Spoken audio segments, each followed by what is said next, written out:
یہدونا تہدونا. Clear?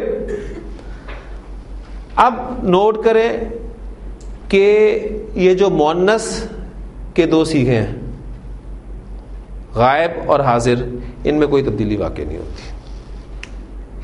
یہ یدعونا ہی رہے گا اور یہ یہدینا ہی رہے گا، نو چینج. اب ایک سوال پیدا ہو رہا ہوگا آپ کے ذہن میں، یدعونا یہ بھی یدعونا یہ بھی یدعونا، وہ مذکر یدعونا یہ مؤنث یدعونا، کیسے پتہ چلے گا؟ کانٹیکسٹ آپ کو بتائے گا اور میں اس کی ایگزامپلز آپ کو دوں گا انشاءاللہ تعالیٰ، تو بات بالکل کلیئر ہو جائے گی. ابھی قرآن مجید سے ایگزامپلز آپ کے سامنے آئیں گی تو وہ خود بتائیں گے کہ یہاں پر یدعونا مؤنث والا استعمال ہے یا مذکر والا استعمال ہے، یہ آپ بتائیں گے انشاءاللہ تعالیٰ. آخری صیغہ تدعوینا تہدینا.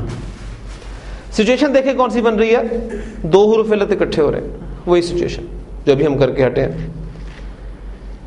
دو حروف علت یا واو یا، قاعدہ کیا ہے؟ حرف علت کو ڈراپ کر دیا جاتا ہے.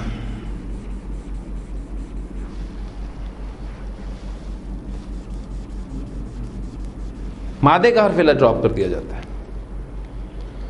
پیچھے زبر ہوتی تو برقرار رہتی، زبر ہے نہیں، مٹا دیں، حرکت ہٹا دیں، ہٹ گئی. اب حرکت کون سی لگانی ہے؟ صیغے کے حرف علت کے موافق حرکت لگانی. یہاں پر کیا ہے؟ یا. تو یا کے موافق حرکت کیا ہے؟ زیر.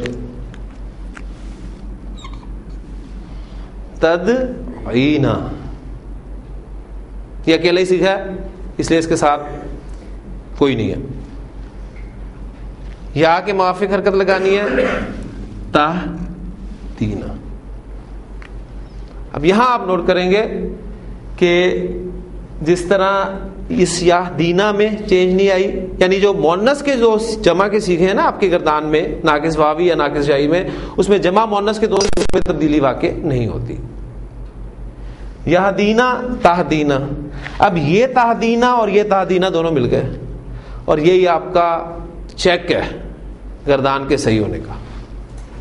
ناقص جائے کی گردان آپ چیک کرنا چاہتے ہیں کہ صحیح بنی ہے یا نہیں بنی، یہ اور بالکل اس کے اینڈ والا صیغہ برابر آ رہے ہیں تو آپ کی گردان صحیح ہے 100%. یہ قواعد تھے ہمارے ناقص جائی کے، ناقص واوی کے اور الناقص کے.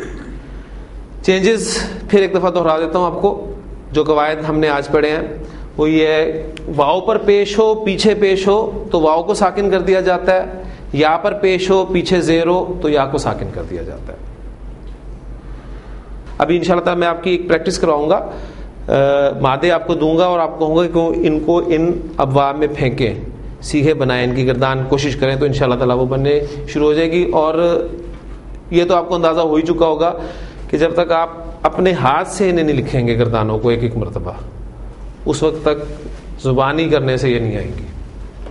ایک مرتبہ اپنے ہاتھ سے نکالیں گے تو انشاءاللہ تعالی یہ ساری چیزیں آپ کی کلیئر ہوں گی. اب دیکھتے ہیں کہ قرآن مجید میں یہ الفاظ استعمال ہوئے ہیں کس طریقے سے استعمال ہوئے ہیں، دیکھتے ہیں.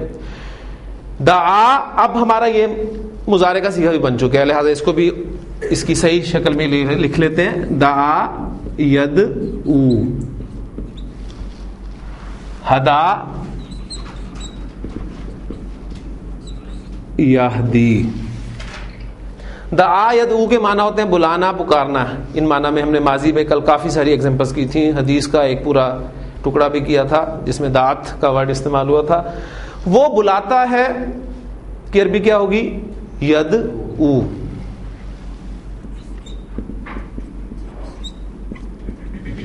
یہاں ایک چیز نوٹ کر لیں اسپیشل، یہ ایک آپ کے سامنے پوائنٹ آئے گا آج. عام عربی میں جب ہم یدعو لکھتے ہیں، تدعو لکھتے ہیں، ادعو لکھتے ہیں یا ندعو لکھتے ہیں، یہ پوری فیملی کے الفاظ لکھتے ہیں تو اسی طرح لکھتے ہیں کیونکہ اوریجنلی یہی ہیں. لیکن قرآن مجید کا اپنا ایک رسم الخط ہے،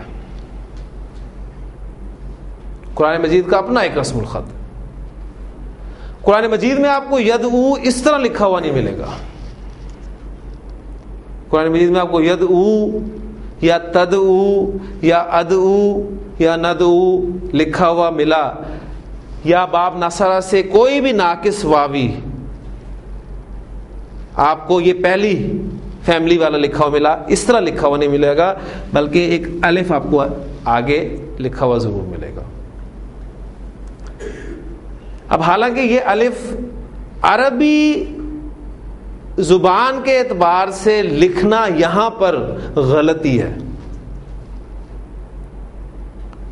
لیکن آپ قرآن مجید لکھ رہے ہیں, اس کی کوئی آیت لکھ رہے ہیں اور وہاں پر یہ لفظ آتا ہے, تو یہاں پر یہ الف نہ لکھنا غلطی ہوگا. یہ قرآن مجید کا اپنا رسم الخط ہے. بات کلیئر ہوئی؟ اس کی ایک ایگزامپل آپ کو دیتا ہوں, پھر آپ کمپیریزن کریں گے تو بات بالکل کلیئر ہو جائے گی. ایک ورب ہم نے کیا تھا جا, آپ کو یاد ہوگا, جا اجوف یائی, جا جا جاؤ. ماضی میں ہم جاؤ ایسے لکھتے ہیں, ٹھیک ہے, یعنی ماضی کے صیغے میں جو جمع مذکر غائب کا صیغہ ہوتا ہے اس میں اینڈ پر ایک الف لازمن ہوتا ہے. اگر آپ یہاں پر الف نہیں لکھتے تو عربی زبان میں غلطی ہے, لیکن قرآن مجید میں آپ کو جہاں بھی جاؤ لکھا ہوا نظر آیا ہے وہاں الف نہیں لکھا ہوا. دیکھیے جا کے قرآن مجید میں یہاں پر الف لکھنا غلطی ہے, عربی زبان میں یہاں پر الف نہ لکھنا غلطی ہے. تو یہ قرآن مجید کا اپنا رسم الخط ہے. اس وقت جو لکھ دیا گیا آپ دیکھ لیں کہ وہ اب تک اسی طرح لکھا جا رہا ہے. کسی بڑے سے بڑے عربی دان کو بھی جرت نہیں ہے کہ وہ یہاں پر الف ڈال دے یا یہاں سے الف ہٹا دے. تو جب نارمل ہم جملہ کریں گے تو ہم اسے یدعو کو الف کے بغیر لکھیں گے, کیونکہ ہم نارمل عربی کا جملہ لکھ رہے ہیں, ٹھیک ہے. اور جب قرآن مجید کی کوئی آیت آپ کے سامنے آئے گی تو اس وقت ہم یہاں پر الف لکھیں گے تاکہ ہمیں پتہ چلے کہ یہ قرآن مجید کا رسم الخط ہے. ہاں جی, وہ بلاتا ہے یدعو, اللہ بلاتا ہے. یدعو اور اللہ, اللہ فاعل ہو گیا. جملہ اس میں کنورٹ کر دیں ذرا اس کو, فاعل شروع میں لائیں تو اللہ یدعو.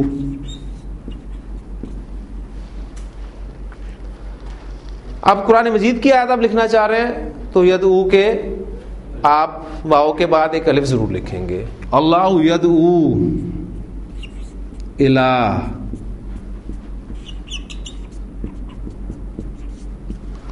دار السلام, اللہ سلامتی کے گھر کی طرف بلاتا ہے.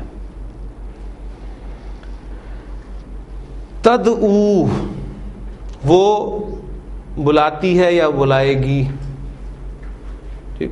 وہ جو سورۃ المعارج میں الفاظ ہیں کلا انہا لظا, ٹھیک ہے, یعنی وہ تو ایک بہت گرم آگ ہے جو گوشت جو ہے وہ ادھیڑ دے گی. وہ بلائے گی تدعو, تدعو من ادبرا وتولا, ادعو میں بلاتا ہوں. سورہ یوسف میں بڑے خوبصورت الفاظ ہیں, اے نبی صلی اللہ علیہ وسلم کہہ دیجئے ہاذہ سبیلی, یہ میرا راستہ ہے. ہاں ادعو الی اللہ, یدعو تدعو تدعو ادعو ندعو سارے آ گئے. یدعوانی نو چینج, یدعونا یدعونا وہ بلاتے ہیں. اس کے ساتھ ملتا ہوا صیغہ جو ہے وہ یدعونا مؤنث والا, اس کو دیکھ لیں, فرق آپ کو خود پتہ چلے گا. سورہ یوسف میں جب وہ سارا واقعہ ہوا تھا عورتوں والا, تو حضرت یوسف علیہ السلام نے جو اللہ سے دعا کی تھی, کیا دعا تھی؟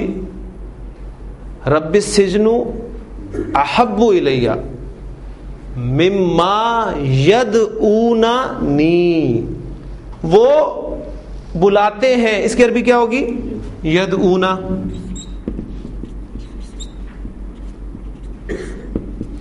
وہ مجھے بلاتے ہیں، یدعوننی، کیونکہ آپ کو پتا ہے کہ فعل کے بعد یا متکلم جب بھی آتی ہے تو نون وقایہ کے ساتھ آتی ہے. یدعوننی، وہ مجھے بلاتے ہیں.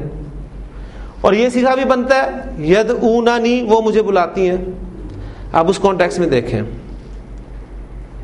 رب السجن احب الی، اے میرے رب جیل زیادہ بہتر ہے مجھے اس سے، یدعوننی، وہ بلاتی ہیں مجھے، جس کی طرف. اب یہاں پر وہ صیغہ جو ہے آپ کو کانٹیکس بتا رہا ہے کہ یدعونا مذکر کا استعمال ہوا یا مؤنث کا استعمال ہوا. تو یہ دو صیغے جب بھی ایک جیسے ہوں، یہاں آپ دیکھیں گے کافی سارے صیغے ایک جیسے ہیں تو کوئی کنفیوژن نہیں ہوتی، کانٹیکسٹ آپ کو بتا دیتا ہے. تو یہاں بھی آپ کو کانٹیکسٹ بتائے گا کہ یدعونا مذکر استعمال ہوا یا مؤنث استعمال ہوا. یدعونا، یدعونا، تدعونا، تدعونا، تدعونا، والذین تدعون من دونہ، وہ جنہیں تم بلاتے ہو، جنہیں تم پکارتے ہو اس کے سوا، ما یملکون من قطمیر، ان کے پاس تو قطمیر جتنا بھی اختیار نہیں ہے. اور قطمیر کو میں نے ایک مرتبہ ڈیفائن کیا تھا یہاں پر کہ قطمیر کہتے کسے، یعنی عرب صحیح اس کو اپریشیٹ کر سکتا ہے اس آیت کو، یعنی کھجور واقف عرب، ہم بھی واقف ہیں، لیکن عرب جس طرح کھجور سے واقف ہے اس طرح ہم واقف نہیں ہیں. اب کھجور کی گٹھلی، ہم کھجور کھاتے ہیں گٹھلی پھینک دیتے ہیں، کبھی غور ہی نہیں کیا. لیکن کھجور کی گٹھلی پر اگر آپ ذرا تیز نظر ڈالیں تو اس گٹھلی کے اوپر آپ کو باریک سی جو جھلی نظر آتی ہے اس کو عربی زبان میں قطمیر کہا جاتا ہے. تو کتنا خوبصورت انداز ہے ان کی نفی کرنے کا کہ والذین تدعون من دونہ، وہ جنہیں تم پکارتے ہو اللہ کے علاوہ، ما یملکون من قطمیر، وہ تو قطمیر جتنا بھی اختیار نہیں رکھتے. تو دو صیغے ہی ہو گئے، تدعینا، کلیئر ہو گئے. یہدی، ہدا یہدی، کل بات ہوئی تھی کہ یہ دو مفعول ڈیمانڈ کرتا ہے بعض اوقات، کسی کو راہ دکھانا اور جدھر یا جو راہ دکھانا. دوسرا مفعول جو ہے اس کا تین طریقے سے آتا ہے، وداؤٹ پریپوزیشن بھی آتا ہے، لام کی پریپوزیشن کے ساتھ بھی آتا ہے، اور الہ کی پریپوزیشن کے ساتھ بھی آتا ہے. یہ تینوں ایگزامپلز میں نے قرآن مجید سے آپ کو دی تھی. یعنی الحمدللہ الذی ہدانا لہذا، لام کی پریپوزیشن کے ساتھ، ٹھیک. بلکہ قرآن مجید میں سورہ یونس میں بڑے خوبصورت الفاظ ہیں جہاں پر یہ دونوں پریپوزیشن، لام کی اور الہ کی پریپوزیشن آپ کو ملے گی. کل، جہاں کہ اے اللہ کے رسول سے پوچھئے، من یہدی الی الحق، یہدی وہ رہنمائی کرتا ہے،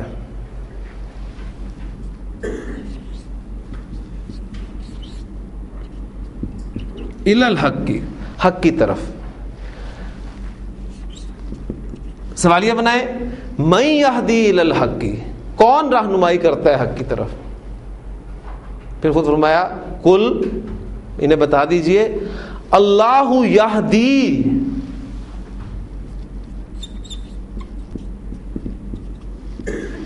للحق کی. تو یہ دوسرا مفعول ہے وہ آپ دیکھ رہے ہیں کہ الہ کی پریپوزیشن کے ساتھ بھی استعمال ہو سکتا ہے اور لام کی پریپوزیشن کے ساتھ بھی استعمال ہوتا ہے.